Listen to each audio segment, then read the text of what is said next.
Hi, I'm Jennifer Campbell, creator and host of the Systemic Leadership Summit. Welcome to today's session. And today we'll be diving into one of the strong methodologies to actually see a system first. And we'll be discussing it and see what the value for leaders is in organizations. Today I have a very special guest who is focused on this methodology, and her name is Noomi Natan. And Noomi is a certified coach and a constellator. She's done the training, the traditional, the pioneering, and really groundbreaking training, and that required her to turn herself inside out. But most importantly, she's a coach who has really coached and who has done countless training days, and with some of the best coaches and consultants in the UK. She has certified coaching training from Coaching Development and Third Space Coaching. She loves every minute of her family and Systemic Constellations training that she did at the Center for Systemic Constellations and the Nowhere Academy. It really changed her life and the way she sees the world. Noomi is also qualified in neurolinguistic programming, is certified in adult training and development from the University of Toronto, and holds a Bachelor of Arts in Journalism from the University of the Arts in London. Her experience spans a wide number of sectors, from professional services, transport, media, banking, to non-for-profit organizations and social enterprises. For the last decade, Noomi has worked with leaders in large client organizations such as Lego Education, Mars, Barclays Wealth, Tesco, British Gas, NBC Universal, as well as up-and-coming businesses and coaches who want to learn the Constellations approach, which we'll be talking about today. So I'd like to extend a very warm welcome to you, Noomi. Thank you so much for being with us here in the summit. Well, thank you for having me. And we're going to be talking about constellations and what the value is for constellation work when it comes to leading in organizations. And I recall that we had a pre-discussion about this session and what we'd be talking about. And we'd like to frame constellations really in the value of how to change and how to co-create change in organizations. And there you mentioned that it's maybe an even better way to create change than in more traditional sense. So before we dive into it, why do you think that constellation work is so valuable for leaders? So it's really powerful because it does two things. It helps us zoom out and see the whole system, but in a very easy, accessible way, and I'll explain how in a moment. And the other thing it does is it gives us some knowledge about how systems work. And again, it's not something theoretical, difficult to understand. There's, of course, lots of depth and detail to it, but it's really based on the fact that as human beings, all of us are wired to want to belong in a system. So when we show up in an organization, or let's say there's organizational change going on, the first thing we do is we say, well, am I smarter, more clever than these people, more experienced? Does the boss like me more? Am I more likely to get fired, less likely to get fired? Do I fit in here? Am I more part of the establishment, less? Can I trust people? How does it work? So we look at things that some of them might seem superficial, but it's really not, because it's about our survival. And that's the first thing we do as human beings. And Constellations is really based on this bit. It's based on what it takes to govern systems and the fact that we're all wired to want to be in systems. So the system is more important than the individual, because historically none of us could survive individually. And so when you're looking at change in organizations, what we do a lot of the time is we go, well, here's a problem. Usually the numbers aren't quite what we'd like them to be. So let's cut, let's chop, let's change things.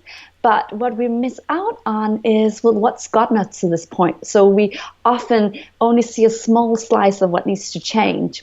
And in Constellations, we say, well, you can't do that. You have to look at where did it come from. So we have to look back into the history of an organization, of its culture, of maybe the industry or a person. You have to look back into the history of it, and then you have to see more of the picture rather than just one little slice. So I know it sounds like a lot, but I have found that when I started learning this methodology, my coaching, my consulting practice, it just sped up because the results came so much faster. And sometimes there was this one question that just, got us on the right track to create the change in a good way. Yeah. Yeah, thank you so much for this introduction. I think that especially the speeding up will be music to many a leader's ears. But also you said, so when we look at change, it's about the initial questions that we ask ourselves when we want to survive in the system that we are part of, especially when it's changing or when we are entering it. So what's my place in it? And then you also say, in a more conventional or traditional sense, we just find ourselves at a starting point A where we are not happy and we want to change it. But we do not take into account the history that the system brings along. And so you say that Constellations, as we're now diving into, is a way to take all that into account. Yes. Okay. All right. So what are constellations? What do they look like? How can they be defined? Yeah, share a bit more about that. So it's a really good question. What are they? So there's the method and then there's the knowledge, and I'll talk about both. So the method is, so if you hear the word constellations, you'd be absolutely forgiven for thinking of stars. And it's not a bad place to start, because with stars, it doesn't make sense to look at one single star. You look at the constellation, the connections between, and that's the same we do when we constellate. We don't look at, the numbers in isolation. You need to look at the numbers in relation to the industry trends, in relation maybe to the political climate. There's a lot going on, being in the UK with Brexit, for example, that's going to impact everything. Who knows in what way, but it's going to have an impact. Yeah. You look at the history of the organization, the founding purpose, the change in leadership, all of that. You need to look at all those connections for it to make sense. And a lot of that is very hard to show up in an Excel spreadsheet or however people like to crunch things. So this is, this is my favorite tool, little sticky tabs. And if you see, they have a direction. So it's the direction you can map stakeholders, really. So here is an example of a map of just mapping things. So it can be as simple as that, of just mapping stakeholders. If you have children, I would say go into your children's bedroom and look at their toys and find Playmobil or Lego figures or anything like that, little figures, and you can map the different elements. So each element gets a figure, and you map them in relation to each other, even knowing nothing else about constellation. Just the fact that you're mapping it, getting out of your head and getting in visual, because human beings are visual. Of course, there's a lot more to constellations, but that's an amazing start. If you show up, if you get the opportunity to show up at an actual family constellation workshop, you'll see human beings representing. So other people in the workshop will represent the different elements, which is mind-blowing and amazing. Yeah. For me, though, when it comes to organizations and change, sometimes what works in a beautiful family constellations with lots of strangers showing up to work together doesn't always work in an organization and in an organizational context, because there are different things that are not appropriate to be exposed in an organizational setting when we need to work together the next day. And we just have to work at a different level. So often I find taking slices of the constellation approach really helps. Okay, so could I just pause you there? Because like you said in the beginning, there is the constellation, the concept of what it is, and then there's a methodology, and then there is the methodology in different contexts. And what I hear you say is that when you work with family constellations and family systems, you cannot just incorporate that in the corporate world, because there you may see parts of the system that are maybe less appropriate or less applicable. So yeah, could you say a little bit more about that? But when can you apply it in organizations and when not? Well, I think you can do it always, but my preference is that you start with just if you're the leader in an organization or the consultant supporting an organization, asking yourself systemic questions and asking questions. And so the questions you're going to ask come from the lens of the forces that govern whether a system is working well. And so do you want me to talk you through those forces? Yeah, that would be good. So just to understand, so there's the mapping and then there's the questioning, because those are two different steps, right? Well, it's the mapping is is the method, but the theory behind this is what guides what you can do with a map. So otherwise it just becomes a one-dimensional. But the more you know about what governs the system, the more you can do with the map, the more you can ask the right questions, the more you can pay attention to certain things. Yeah. So there are four, and it's actually relatively straightforward because there'll be things that mostly we have experienced already. So it's time, place, exchange, belonging. So if I start at the end, belonging, I've already mentioned it. Our primary drive as human beings is to want to belong. We go into a group and we check, how do I fit here? That's our driver always, all of us. How do I fit in this context? Yeah. Then there is place, which is connected to belonging, and you'll see they all overlap, because place is, what's my place in the system? And it also means that everyone and everything that belongs to this system, a system can be a family, an organization, a country, everything that belongs to the system has a right to a place. Now in families, it means you belong forever. Even if you move to the other side of the world and you decide to practice another kind of religion than the one you were brought into, you still, according to constellations, have a right to belong to your family. Yeah. In organizations, we don't belong forever. We belong as long as there's an agreement between us and the organization that we're going to agree to the rules and there is a space for us. So it's time bound. No one knows exactly how long, but it's not forever. Okay. And then there is time. Time is the order of things. So in constellations, we're obsessed with in what order do things happen, because we tend to forget that we are evolutionary beings and things had an order. And so what often happens is, as human beings, we try to pretend we're better than our parents. We make ourselves a bit bigger than us, or we think we're better than our boss or better than the leadership. And when we do that, we kind of we mess up a little bit with the order. So time means you have to respect the order in which things happened. So if you come into an organization as a leader, if you're hired as a leader, and you're the last one in, and there's a person there who maybe rank-wise, hierarchy-wise, is much lower than you, but he or she has been there for 20 years, you need to have respect for them. Doesn't mean you can't lead them, but you need to have a certain kind of respect for them. Yeah, yeah.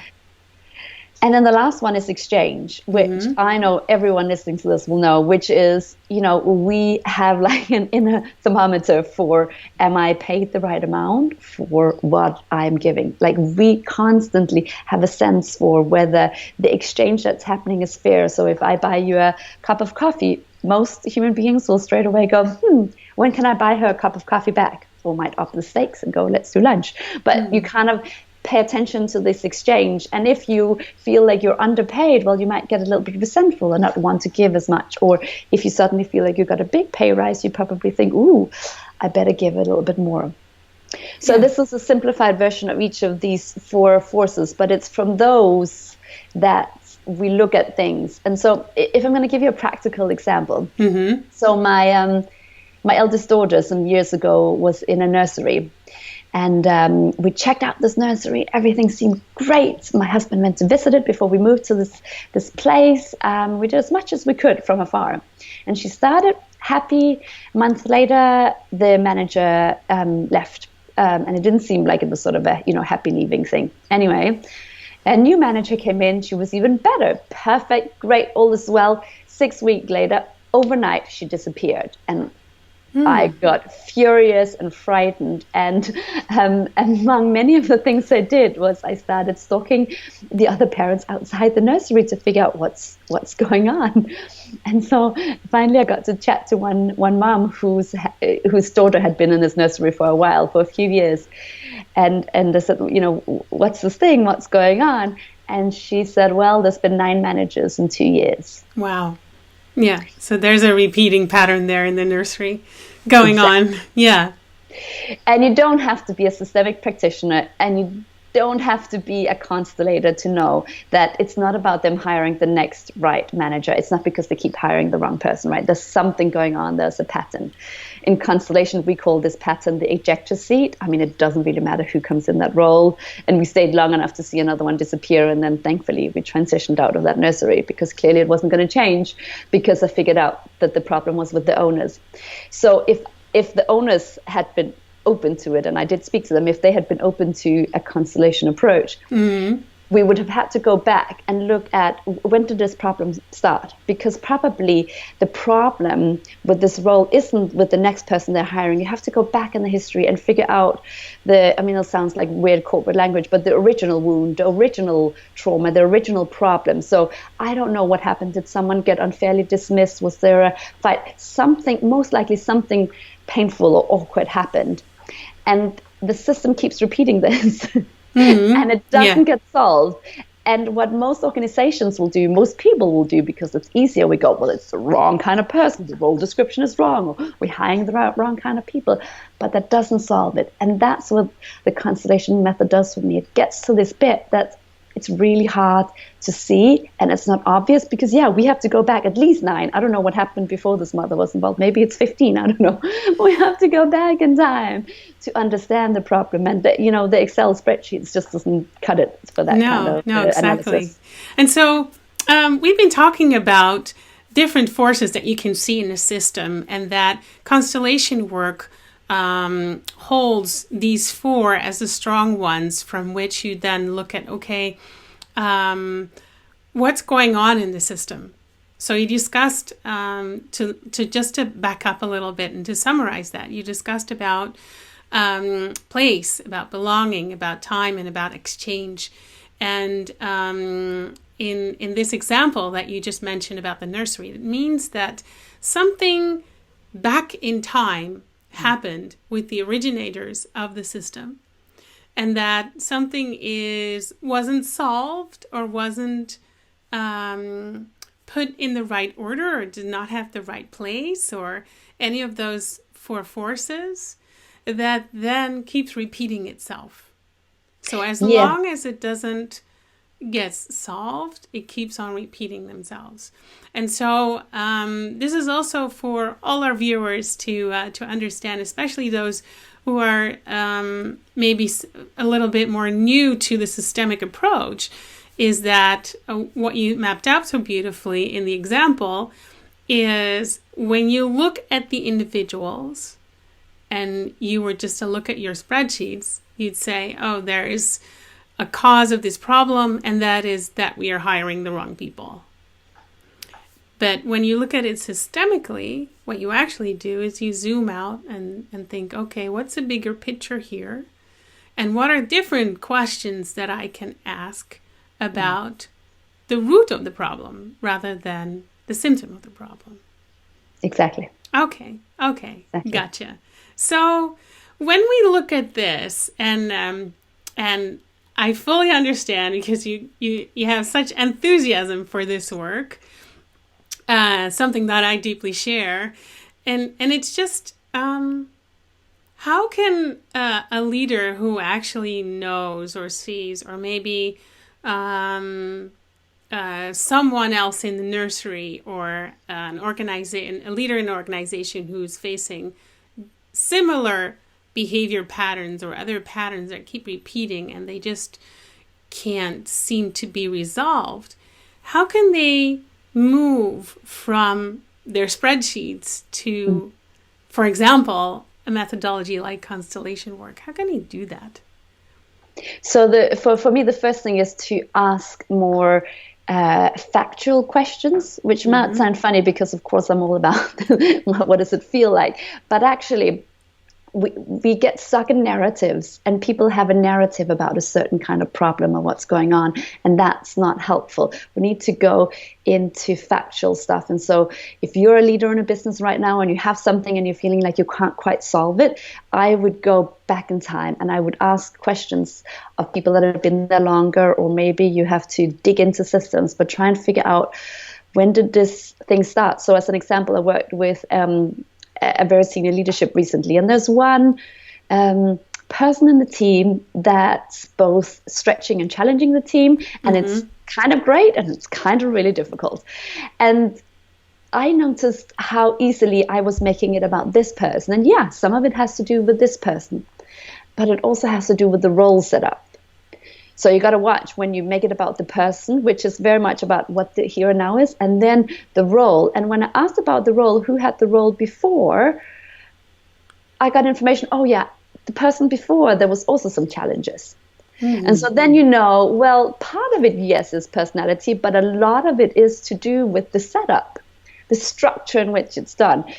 Which when I got that, I was like, oh, wait, hang on. I'm being blinded by this charismatic person that, is throwing up tensions around. But actually, there's more to the picture. And that's the kind of thing, is go back and ask about the role.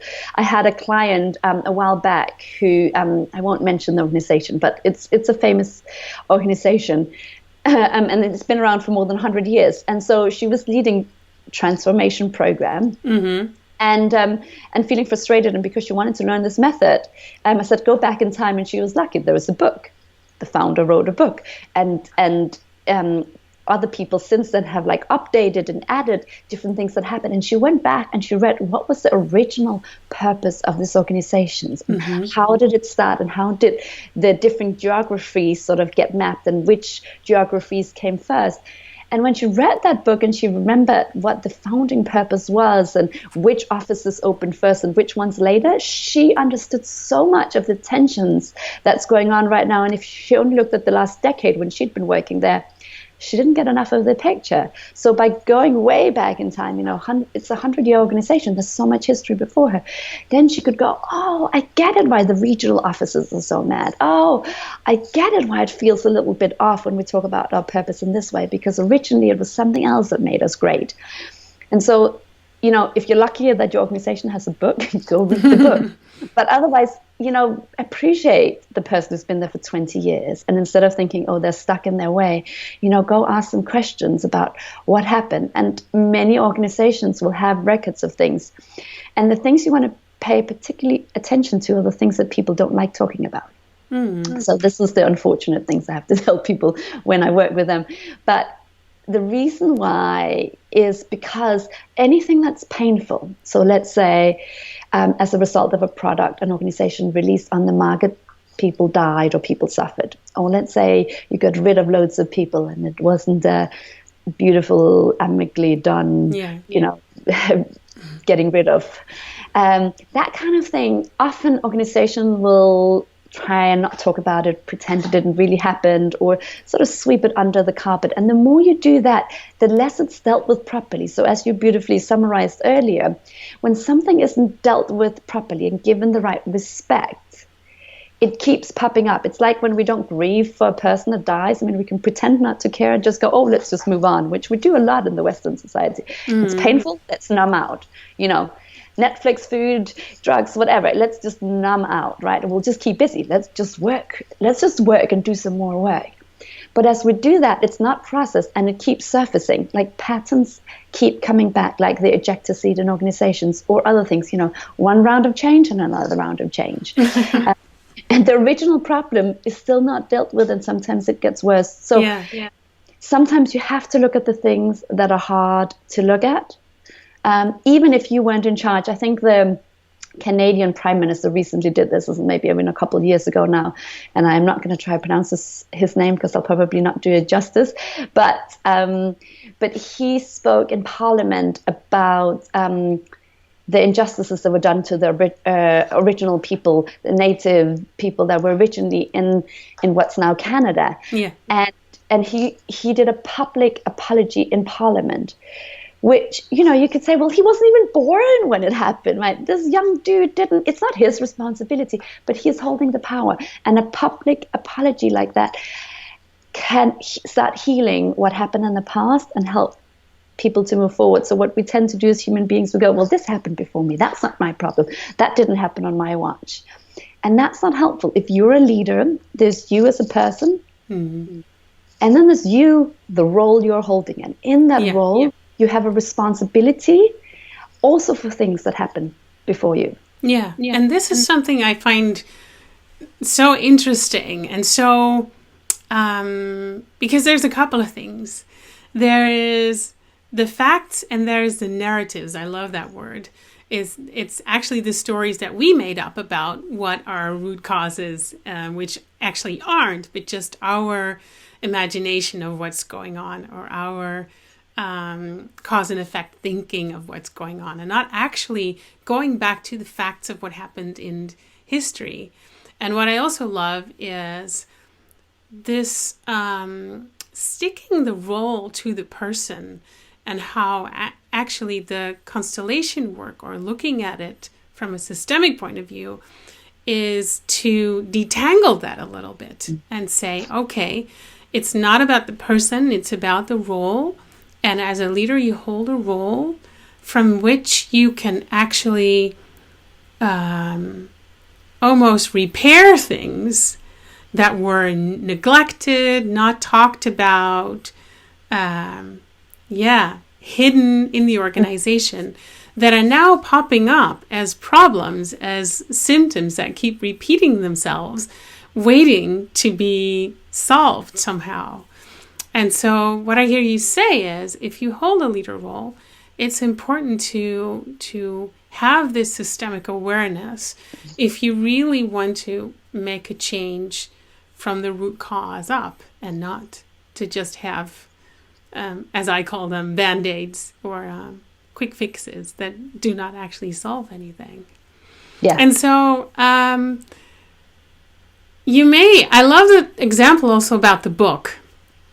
And some companies have books and some don't, about their history and about the founders and everything else. How, as a leader then, do I use constellation work and this approach to then decide to support a change, or to pick particular changes that will then be fueled with my energy, or that I can then give the space to be solved?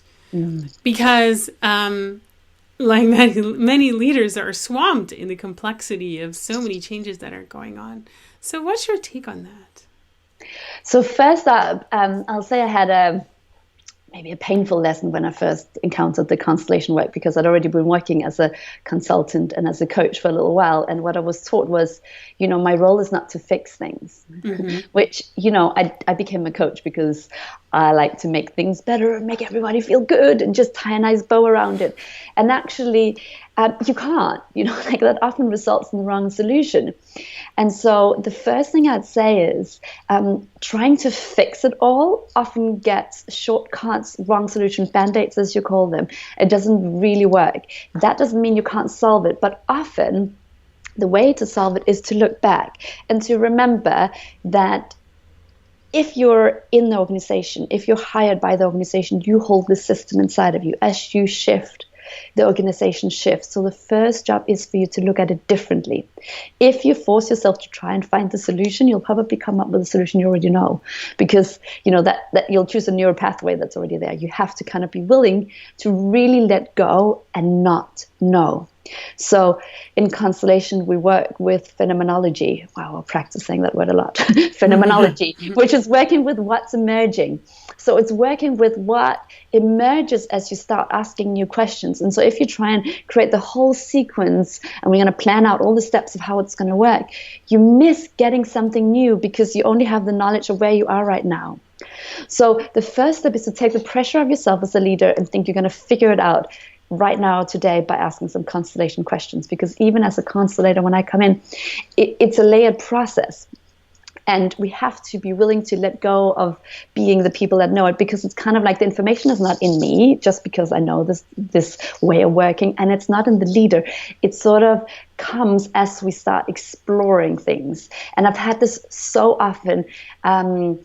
For example, with a lot of my coaching clients, when I start exploring where do their patterns come from, and then we have to go back into their family history. And then suddenly, between one session and the next session, then they come back to me and they say, wow, my mom told me this story. She's never told me before. It all makes sense. And so the information pieces that they need come into place, or we start something and then they go ask someone else in the company something, and then they get an extra piece of information. So often it sort of unravels a little bit over time.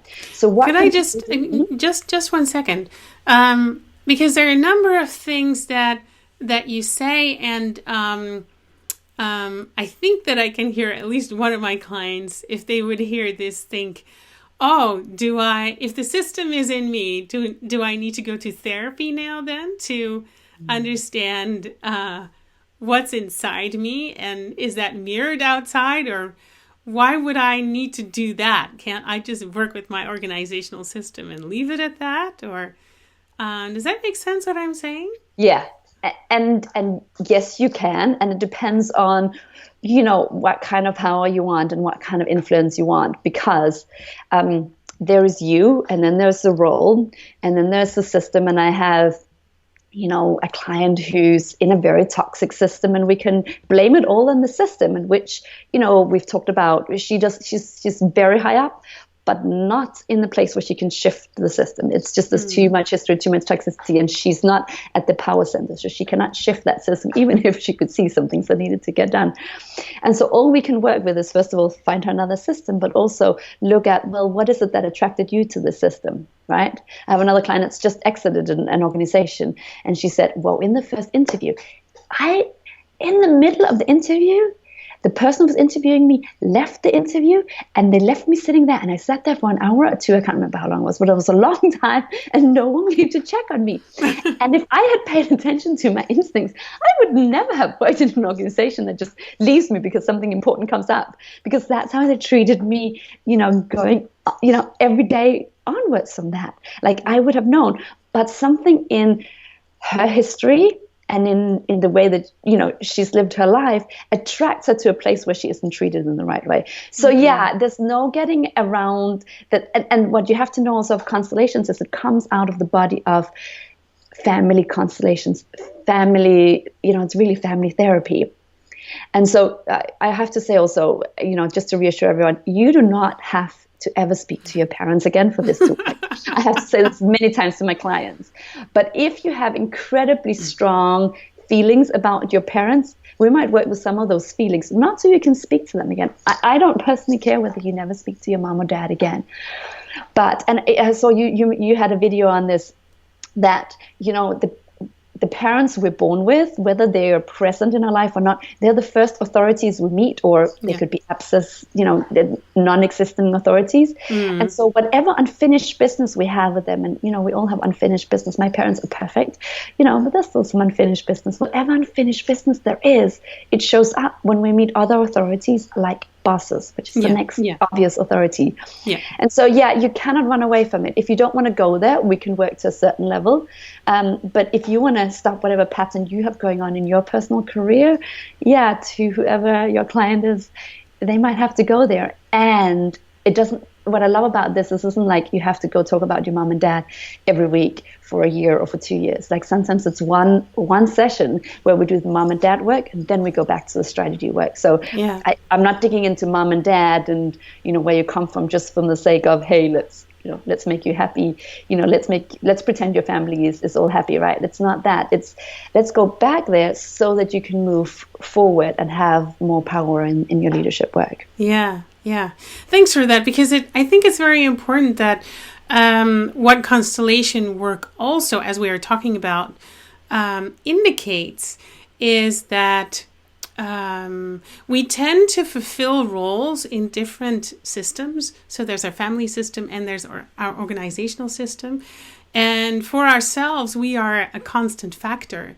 And we feel that when we go to an interview that we apply for a role and that we fulfill the role, but we also take ourselves with us.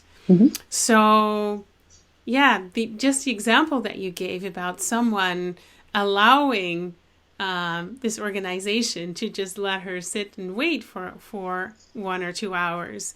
And the way she's been treated comes from a different system where she had a particular way of responding to that, and that gets repeated.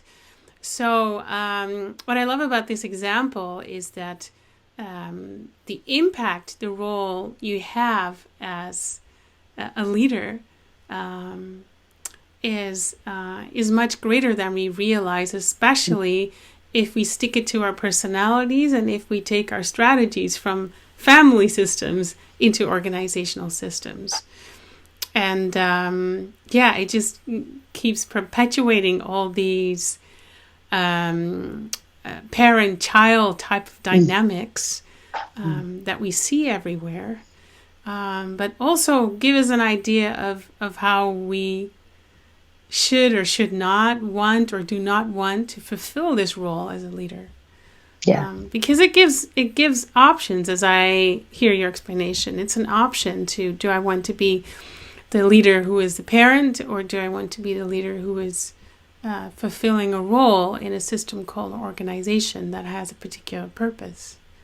Yes, and very often when I do a lot of work over video, like, we are today, and so what I often have people do, because they're usually sitting in a conference room, and I often have them sit in different chairs, and I say, okay, well, pick one chair to be you. Pick one chair to be your role. That's the simplest version. I sometimes have more chairs. But for them to feel that there is themselves and their personal feelings about a certain conflict or a certain challenge or goal or whatever it is. And then there is the role. And what's the responsibility from the place of the role? And it's important to feel that difference. It's an actual different shift in your body. And often when people go to the role, they go, oh, okay, I know what needs to happen. Now, personally, I have some feelings about that, and I can still be human about it. And sometimes people go to the role bit and they go, oh, I know what needs to happen, and I don't want to do that. And then we have to have a conversation about, well, are you right for the role? Is this the right place for you to be? If you don't want to do what's right from the position of the roles, we need to talk about that. Yeah. Wow. So let's just recap.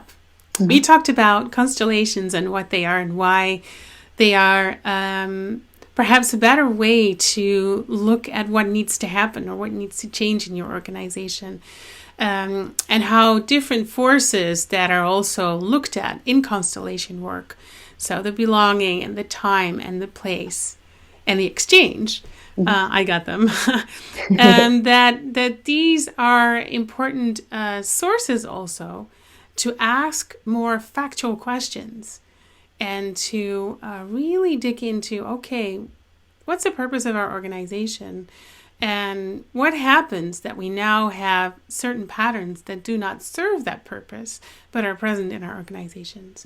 We also talked about the difference between the personal and the role, and how you can sort of almost transfer things from your family system or other systems that you belong to in the organization that you are a leader in now, and how there's actually different spaces when I'm thinking of the chairs in terms of you and the role that you fulfill. And so when you want to change things, especially when there's a lot of complexity and a lot of things going on, it's about the not knowing. It's about allowing yourself not to have to know it all, which is a very traditional idea of what a leader should be capable of, but actually trust more that as you step into the unknown and ask questions, that the system will tell you, because you're also connected to the system. Correct. So I think that's where we are now. Did I forget anything? No, I think that was a very good recap. Okay, good. Because where I'd like to go next is, we did go into it a little bit in terms of asking the questions. But when you start working with leaders and organizations, and you're introducing this work to them, where do they then start, or where do you start with them? So one place is, so I showed early on in the call this map, and I don't know whether you can see, but it says family of origin. Okay. So one of the things I very often get leaders to do if I'm working with them, on an extended basis, one-to-one, I'll get them to map several things. So I get them to take A4 paper, or whatever it's called in your country, and preferably little sticky tabs with little arrows on. And I get them to do usually 4 maps. So one is the family of origin, which is the family that they were brought into, mapping them, mom and dad, and whatever siblings they had. Then I get them to map their current system. So anyone they've been married to, anyone they might be living with right now, and any children they might have. And then I get them to map their team. So, if it's an executive, if it's a leader, so anyone that is reporting to them, so them and all the people that are reporting to them. And then usually they'll have someone that they are accountable to or reporting to. So if it's a CEO, usually they'll have a board, or if it's not the CEO, the leader that they're reporting to and their peers, and I map that. Okay. And then I get them, if I'm sitting face to face with them, we look at it together. If I'm not, take pictures of it, send it to me, and I put them up on the screen, and we look at it, and we just look at the patterns. And just for my understanding, just to hold you there, is so back to the mapping. Good question. How do you actually put those little arrow sticky notes on the paper? So what do you say to the leaders so that they are able to map it well? Because they go into different directions.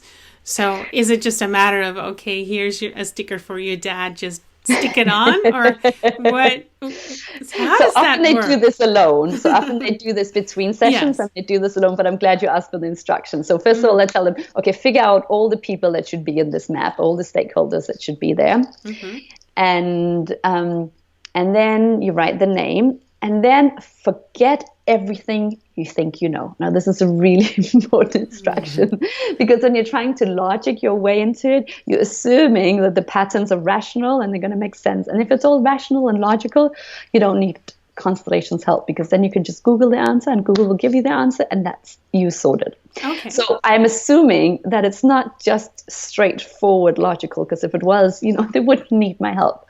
So I tell them, forget everything you think you know, and kind of feel your way, which to a lot of my leaders is very alien, because they're used to being sort of quite, just the spreadsheet kind of analysis type work. So I just tell them, well, you can even close your eyes and yes, feel your way. And it's kind of like the direction. So here, if I take one of the arrows off, this one saying, it says me, you place it and you go, this is the way it's looking. If this was a person, this is the way the person's looking. Now, where do I want to place it in the space of this system? Where do I want to place it? And which direction does it feel like it's looking? Okay. And if it doesn't make any sense to your rational brain, that's great. Bypass the rational. Just place it. So that's kind of the instructions I give, is just place it. Don't try not to think or analyze it. Just go for it and then look at it. Yeah. Okay. And so they have these 4 maps then. So their own family of origin. They have their own team. They have the team they are part of with their superiors or people they are accountable to. And then their current family. And then their current family. Right. So 2 family systems and two company systems. Yeah. And then you have all 4 of them, and then you get together, and then you look at the patterns. And people can do this themselves. I would say to anyone listening who's curious about a systemic perspective, do this now. You can get this. I mean, it's the cheapest stationary resources ever. You just, give it a go yourself and get curious. Maybe enroll a friend or a colleague and get curious about what you notice. And so what are you going to notice? I don't know, because it depends on your system. But I'll tell you some of the things that are interesting to pay attention to. You want to pay attention to where you place yourself in maps. So it might be that you have a similar place in all of the maps, or maybe not. But pay attention to that. Get really curious about where your parents are, and in the map then where your boss is, where your boss is. Like I had one person when he did this, and it was so obvious to him and the person it was like pair work they were doing together when I was teaching this, and they were both like, oh my God, like my dad and my boss, the way I've set it up is in exactly the same place. And I said, well, okay, well, this, do you notice some of the same patterns you have you felt about your dad come up with your boss? And he was like, yeah. So I wasn't happy to admit it, but yeah. So you want to pay attention to that kind of thing. You want to pay attention. Does it feel like everyone's close, everyone's far away? Does it feel like it's supportive or unsupportive? Yeah. In the map, for example, of the people you're managing, you want to be curious, does it seem like all the arrows are sort of exiting the picture? Maybe they're about to leave, or they're like, running away or getting new jobs or just disengaged. So whatever's going on, because the premise that I'm holding when I'm doing this kind of work, again, is that it's not logical and it's not straightforward because Google can just answer it. Like we don't need to do any deeper work. But I'm assuming that the reason why people want to do this is because it's not straightforward. The quick answer didn't solve it, and there's something more needed. And so that's when you want to look at those patterns. And that's sort of a great way to start getting the system, because you can't hold systems in your head. You need to see them. So starting looking at the system and paying attention to that. And even when people know nothing more, because I very often teach this process, people start having a different dialogue around it. They start noticing something different. Yeah, I love how you said you can't hold it in your head. You need to see it in front of you. You need to map it, and also that leaders come to you for this work because the straightforward, logical thing that you thought was the problem is actually not the problem. And so systemic work or constellation work, you say, is then a way to dig a little deeper. And to, on one hand, there's a factual path. On the other hand, there's something that is not necessarily logical. Yeah, it's like the connection between the stars, which you can't predict. You have to start mapping. You have to start exploring before you can find them. So, you can't say what you'll find. I mean, that's the thing with this kind of work. It's, the constellation emerges. So we don't know what shape it's going to take. Yeah, yeah. And so once you've done this second step, so first is the mapping, then looking at the different patterns. And obviously, from the examples that I hear you say, many aha moments, like, oh, my dad and the boss are in the same place, or could be anything. Where is then the onset to change things or to initiate something that that changes the pattern or solves the patterns? So right now here we're talking about an individual, because it's an individual or that has mapped those 4 systems. And so sometimes their insight is enough to create a new movement, to create a new orientation, for them to, show up differently. So for example, they can say inside of themselves, if they notice the thing about, oh, my dad and my boss is in the same place, it's helpful for them to say inside of themselves, imagining the boss, and just say, well, you're just my boss, not my dad. You're just my boss, sort of to break the spell, if you want, of whatever unfinished business they might be playing out. But sometimes just the awareness can shift it. But from there on, the next bit is to go deeper, and often with one system. So when I work with a client, we'll choose, okay, well, where is it we need to work next? And it might be several maps, or it might just be one specific map. And then we go deeper, and then that's when we start also asking more of the questions about the facts of what happened when, trying to find the order of things, so we can kind of sort out where do these different things belong, and who needs to take responsibility for what, and whose place is where, and how do we give the right respect to the events and the people that need to have respect. Okay. All right. Is there a space where constellation work doesn't really work? Or where it's not so applicable, or not a good way to work with it? So I would say if people aren't open-minded, if they don't, if they just want to stay safe on the surface, just don't go there. This is powerful work and it works, but only if you're willing to go deeper. Yeah. Also, what you have to watch out for is if you don't have permission. So sometimes I have people lower down in a system that want to shift the whole organization. And if you're lower down, you don't have permission to unlock the whole. You have to work from where you have permission, which is really important. So we have permission to work through our own staff, but we don't have permission to fix our parents. We can fix how we feel about them. We can't fix them. That's not our permission. As parents, we can look towards our children. That's where there's more permission. So you have to look at where you are in the system. So making sure that you're accessing a problem that in a way you have permission and a right to actually examine and go deeper with, because otherwise it just doesn't work. And is that tied to the role then, that permission, or is that tied to one of the 4 forces that you talked about before? In an organization, usually to the role. So, it's the permission you have granted by your role. So as the CEO, it's not just your permission, it's your responsibility to try look at how does the whole organization thrive. And depending on where you are, the more permission you have. And, sometimes I'll have clients who know they have the support of their boss, and then we can go further. Or if they know they don't have the support of their boss, like in my example of my client with a very toxic organization, she knows that her, the leadership team there wouldn't be happy with us trying to solve that organization. There is no permission. They didn't say, "Oh, can you go somewhere and fix the mess here?" Right? I don't know if they're happy with the mess, but they're attached to the mess, and so we don't have permission to go there. So yeah, it depends on. You often know it by role, and you'll know. I mean, people know whether they have permission to go there or not. If it feels like you don't, you probably don't. Okay. All right. And we've been talking about the path that you walk with leaders when you work with them. And I am just curious if we could move to you for a second. Because how did you get to work with constellation work? How did this enter your work system, so to speak?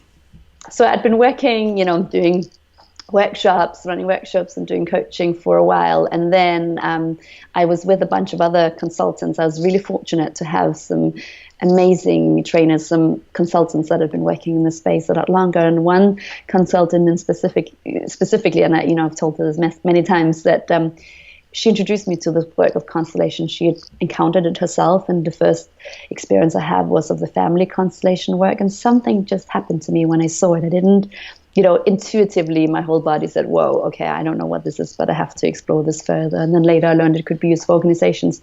So in a way, before I even started training, I had little nuggets of wisdom, some of which I've shared here today, like paying attention to who came first, who came later. If you're the boss, and this was some of the simple things I remember starting doing with my clients, when they had a conflict with their direct report, I said, well, who came first, right? Time. Who came first? Has the other person been there longer? And they're like, oh yeah, they've been there 20 years and I've been here 3. It's like, okay, well, how respectful are you of that? Oh yeah, well, I know. It's like, no. How respectful are you really of that? And so just little things, asking them to pay attention to that kind of historical bit, rather than just, oh, this person is so annoying and she, doesn't show up to meetings at time and she's disrespectful. Like really getting them to go to another level, shifted things. So this is when I got really curious and I started training. And I have to say, in the process of it shifting a lot of stuff in the organizational work, it also shifted so much in my personal life that, I felt like I'd tried all the personal stuff, all the personal development stuff, and so many different things out there, but I hadn't really gotten to the bit that was really shifting things. And this constellation work unlocked things for me in a major way. Yeah. And so, in the beginning, when I introduced you, I also mentioned that because it's intense work, it's deep work, and that it turned you inside out also. When you look at your own leadership in your business and when you're working with leaders as a coach and a constellator, how did this shape your leadership? How did you let constellation work fuel you in the role of a leader in your work? Wow, It's a good question. I guess that's a constant evolution, like I don't know that I have a clear answer, but it constantly begs the question for me.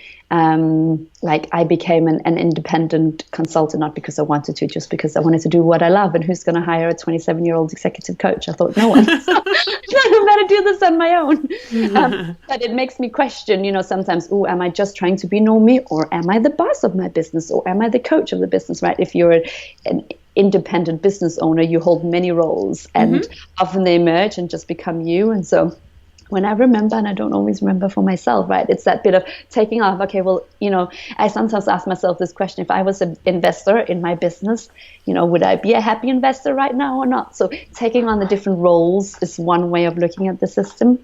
And the other bit, I guess, is I pay attention, so I collaborate, and I sometimes act as a consultant for other consultancies that I have tight collaborations with, and I look at, does it feel good to be part of the system, and what's going on in that system, and how do I feel like I can represent that system? And I pay attention when I show up as a consultant or a coach, particularly when I work with a person or a team for a longer period, because then the more I work with them, the more I become part of the system. So noticing, am I really seeing things clearly right now? Am I stepping back far enough from getting too vested interest, or I'm going, oh yeah, we've tried that. No, just, like it's so easy, even as an external, to become part of it and to have preferences and to not see things clearly. And the key premise of the constellation world is to zoom out and to see things, and to remember that there's the way I see things personally as Noomi, and then there is sort of a universal way of seeing it, so really zooming far out, and to keep remembering to go in and experience what it's like, but then to zoom out. If I was always in zoom out mode, I wouldn't have any close relations with anyone, because it's a very detached way, right? So you kind of want to, I like connections also with my clients. So you go in, but also then go out and try and remove any personal preferences and ideas and judgments I've done. So these are kind of the different lenses, I guess, that pop out in my work and in my personal life. Yeah. Well, thank you so much for answering that question, because it's something that everyone who's watching this can also relate to when it comes to switching the different viewpoints, the different roles, and zooming out once in a while, instead of being headfirst into all this complexity and all the different changes that many leaders need to deal with nowadays. True. Yeah. Noomi, we've come to the end of our conversation, and a very, very interesting one indeed about constellations and the value of constellations for leaders. We've been talking about the forces, about how to work with constellations, how you work with leaders with different patterns in their organizations, and how they can start to detangle them and see what root causes are for repeating patterns and problems that they face.